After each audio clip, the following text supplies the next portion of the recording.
इकरा चौधरी। धन्यवाद अध्यक्ष महोदया। आज हमारे राष्ट्रगीत के 150 वर्ष पूरे होने पर हो रही महत्वपूर्ण चर्चा में गर्व के साथ एक भारतीय होने के नाते मैं अपने विचार रखना चाहती हूँ। सदन में इतिहास को तोड़ मरोड़ कर पेश करके फिर से मुस्लिम तुष्टीकरण के नाम पर भारतीय मुसलमानों को कटघरे में खड़े करने की कोशिश की जा रही है। लेकिन मैं सदन में बताना चाहूँगी कि हम भारतीय मुसलमान जिन्ना के आह्वान को ठुकराकर अपने इस प्यारे वतन की मिट्टी के साथ मजबूती से जुड़े रहे। हमने महात्मा गांधी, बाबा साहब डॉक्टर भीमराव अंबेडकर, रविंद्रनाथ टैगोर जी, सुभाष चंद्र बोस जी, मौलाना अबुल कलाम आज़ाद, अशफाक उल्लाह खां साहब के विचारों को अपनाया। हम भारतीय मुसलमान इंडियंस बाय चॉइस हैं, बाय चांस नहीं। वंदे मातरम के किन छंदों को राष्ट्रीय गीत के तौर पर अपनाया जाए, यह फैसला सर रविंद्रनाथ टैगोर और सुभाष चंद्र बोस जी जैसे नेताओं के परामर्श के बाद हुआ।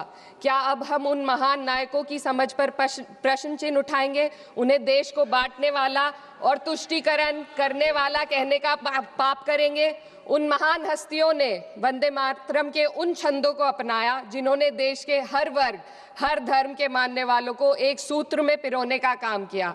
और मैं एक घटना आप लोगों के सामने रखना चाहती हूँ। वर्ष 1998 में उत्तर प्रदेश सरकार के मंत्री रविंदर शुक्ला जी ने स्कूलों में राष्ट्रगीत को गाना अनिवार्य कर दिया था। लेकिन तब के तत्कालीन प्रधानमंत्री अटल बिहारी वाजपेयी जी ने, जो उस समय लखनऊ के दौरे पर थे, उत्तर प्रदेश सरकार के इस फैसले पर नाराजगी जताई और यूपी सरकार ने राष्ट्रगीत को अनिवार्य करने वाले मंत्री को बर्खास्त कर दिया था। अब मैं सत्ता पक्ष से सवाल करना चाहूंगी।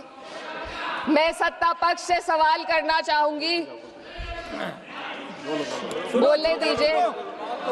मैं सत्ता पक्ष से सवाल करना चाहूंगी कि जो विजन आजादी के समय के लोगों का था राष्ट्रगीत को स्वेच्छा पर छोड़ने का, उसी का अनुसरण माननीय अटल बिहारी वाजपेयी जी ने किया, तो क्या वह भी मुस्लिम तुष्टीकरण कर रहे थे? जी नहीं, अटल बिहारी वाजपेयी जी राजधर्म निभा रहे थे। देश में सब धर्मों को एक साथ लाना, सबके जज्बात का एहसास करना ही सबसे बड़ा राष्ट्रवाद है। माननीय अध्यक्ष महोदया, आज हमें वंदे मातरम के असली भाव को समझना जरूरी है। यह गीत तो देश के जल, जंगल, जमीन, हरियाली और निर्मल हवा की वंदना को समर्पित है। यह भारत की जन जन की मंगल कामना करता है कि भारत का हर नागरिक स्वस्थ रहे, सुरक्षित रहे और सम्मान के साथ जी सके। सुजलाम सुफलाम का अर्थ है, सुनिए, ऐसा देश जहां स्वच्छ और पर्याप्त जल हो, जहां नदियां जिंदा हो, बहती हो, जीवन देती हो। अध्यक्ष महोदय, लेकिन अब जरा यमुना का हाल देखिए। दिल्ली प्रदूषण नियंत्रण समिति की 2025 की रिपोर्ट बताती है कि यमुना के कई हिस्सों में बीओडी स्तर 127 mg पर लीटर है तक पहुंच चुका है, जबकि किसी जीवित नदी के लिए ये 3 mg पर लीटर से कम होना चाहिए।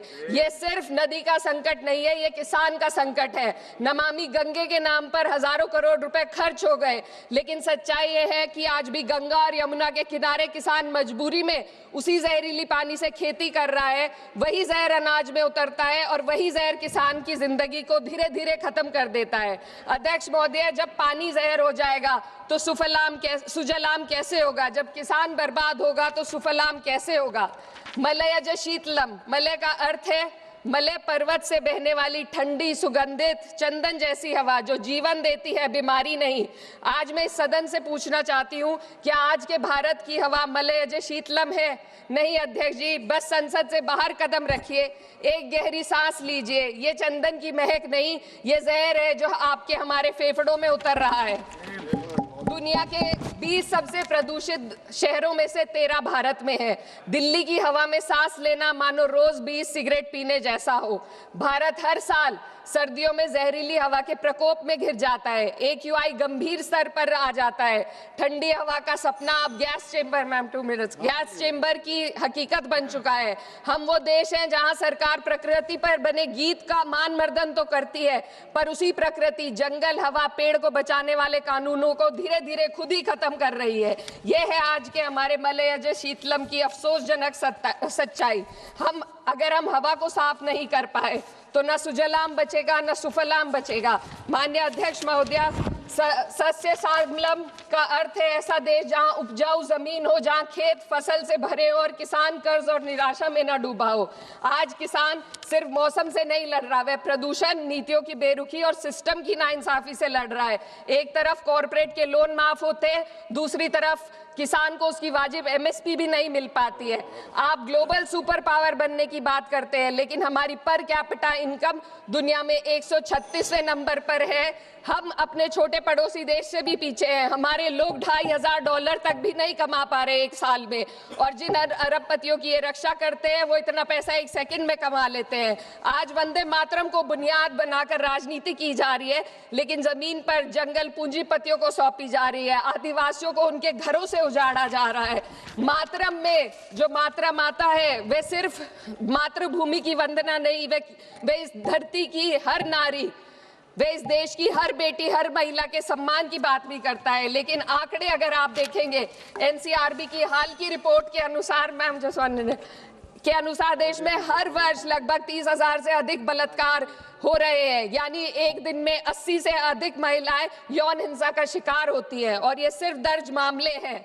जब जम्मू कश्मीर की एक बच्ची हिंसक अत्याचार का शिकार होती है, जब सत्ता से जुड़े लोगों पर आरोप लगते हैं और कार्रवाई वर्षों लटक जाती है, जब उन्नाव की पीड़िता लखनऊ के दरबार में इंसाफ को लेकर अपनी जान देने पर आमादा होती है, जब बिल्किस बानो के अपराधियों का सरकार के लोग द्वारा स्वागत किया जाता है, तो ये घटनाएं वंदे मातरम की आत्मा पर चोट पहुंचाती है। मैं अध्यक्ष महोदया बस यही कहना चाहती हूँ अपनी बात को अंत में रखते हुए कि वंदे मातरम सिर्फ अतीत की ललकार नहीं, ये वर्तमान की जिम्मेदारी है। ये आत्म मंथन की घड़ी है। यही समय है कि हम वंदे मातरम को सिर्फ नारा नहीं, नीति और जिम्मेदारी बनाएं। और अपने जज्बात को मैं आलमा इकबाल साहब के तराना हिंद के साथ इस सदन में रखना चाहती हूँ कि सारे जहां से अच्छा हिंदुस्तान हमारा, हम बुलबुले हैं इसके, ये गुलसिता हमारा। मजहब नहीं सिखाता आपस में बैर रखना,